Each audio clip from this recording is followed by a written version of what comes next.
everyone, and welcome to your read aloud for this week. One of them, anyway.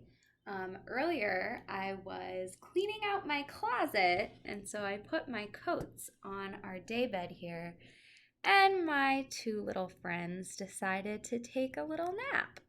So I figured I would do my read aloud from here so that I could read them this story as well as you guys. So this book is really special, and it is about not a first grader, but a second grader and her relationship with her teacher. So I thought I would read it to you.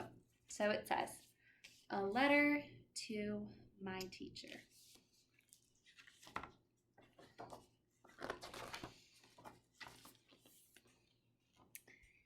Dear teacher, whenever I had something to tell you, I tugged on your shirt and whispered in your ear. This time, I'm writing a letter.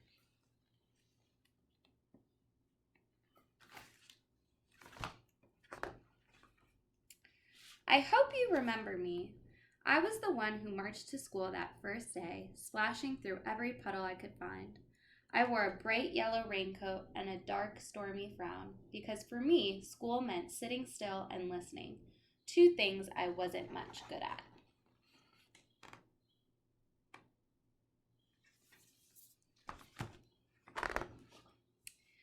I stood there, ornery and dripping, just sure I'd get in trouble, but instead you grinned at me. Good morning! Look at you, standing there like Mary Kingsley just back from canoeing up on the Agoo River. I think that's how you say it. Who? I said. Where? Mary Kingsley, the fearless explorer, you explained. Someday we'll read about her and crocodiles. Now get the mop. Crocodiles!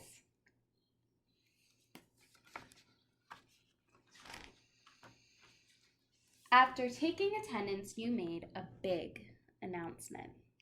Welcome! This year we'll be planting the first ever second grade garden. It will be our great experiment. Yay! We get to dig in the mud! I shouted. True, but first we read about plants, you said. We'll use math to measure our plot, and we'll write our garden plan. Reading, math, writing? I was better at running and jumping.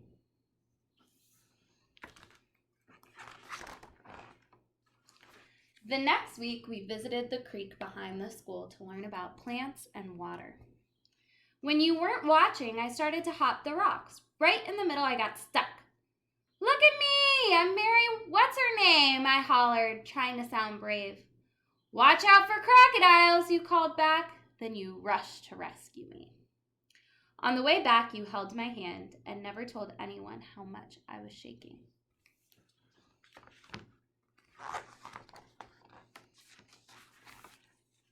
All fall, I tried to sit still. Right before Thanksgiving vacation, you asked who wanted to take the Mouse Brothers home. Me! Pick me! I shouted.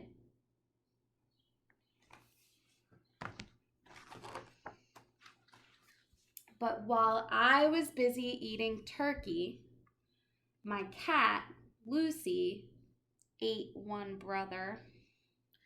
I bought a replacement mouse, except I just couldn't tell you. One day when we were cleaning out their cage, you called me over to your desk and told me that we might have to change the brothers' names to Ma and Pa Mouse. You knew the whole time, I said. Laughing, you said, might as well get used to it. Teachers see everything.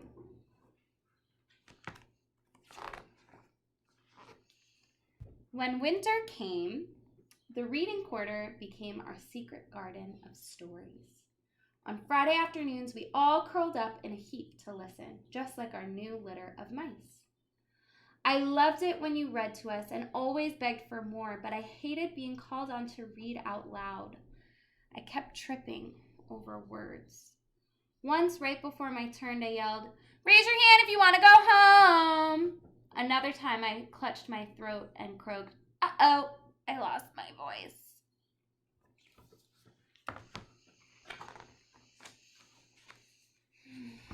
Nothing fooled you, though. You called me to your desk and asked, "When we make our garden, do you think the seeds will grow right away?" "No," I said. "Every Everyone knows they need time and sun and water. Well, learning to read takes time too, you said. Now, I think you have a cat. I nodded. Lucy, the one who likes mice? I'd like you to read to Lucy every day, you suggested. It might keep her out of trouble, I giggled. Maybe I'll read her Puss in Boots.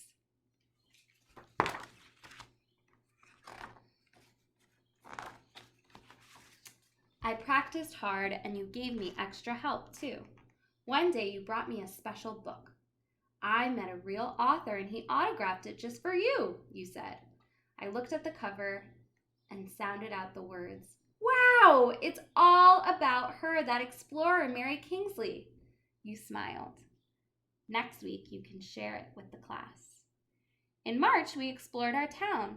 We went on a field trip to an old house. It was full of history and secret stairways. Oops. When I slipped away to look for hidden treasure in the root cellar, you and the whole class had to trudge down the old stone steps to find me. I think even you lost your patience that time.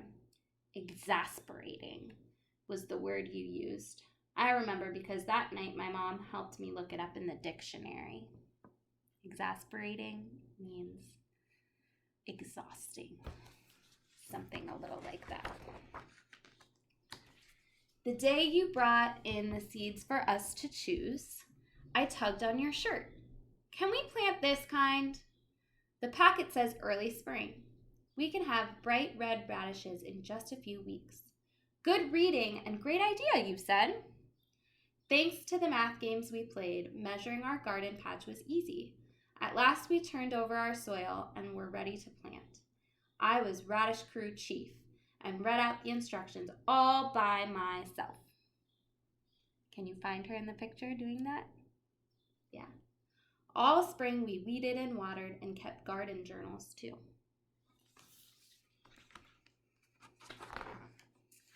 On the Friday before summer vacation, we wrote out invitations to every class to come and enjoy the salad we'd grown ourselves. Splendid spinach, said the principal. It's because of the worms, I explained.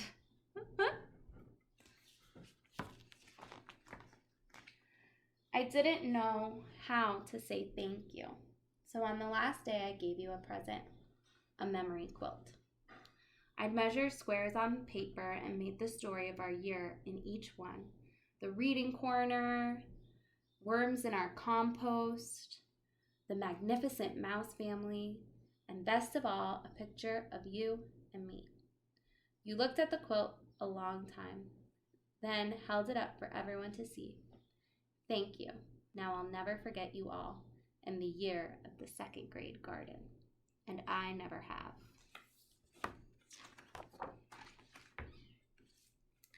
For a long time now, I've been wanting to write to tell you that even though I didn't always listen, and I know I was exasperating, second grade really was the best year ever.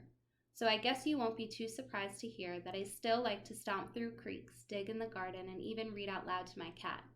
Most of all, I want to tell you that I'm going to start my first job, and tomorrow morning when I go to work, I'll think about everything you helped me explore and try my best to be like you.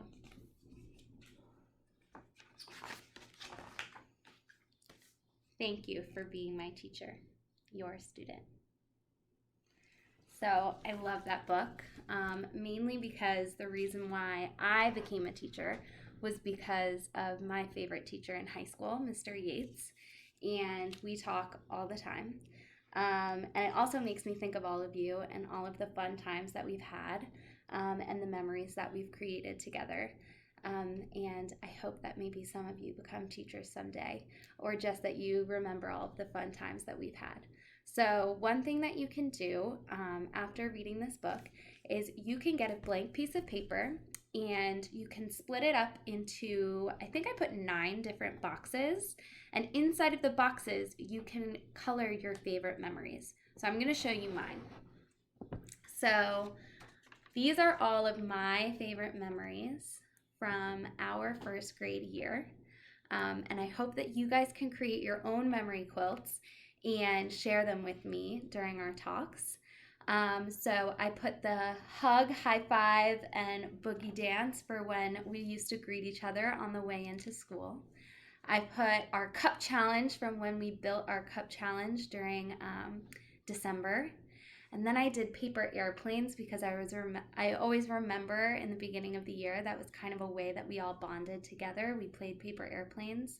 And this is kind of connected to that. This is the field and where I stood at recess and watched all of you play.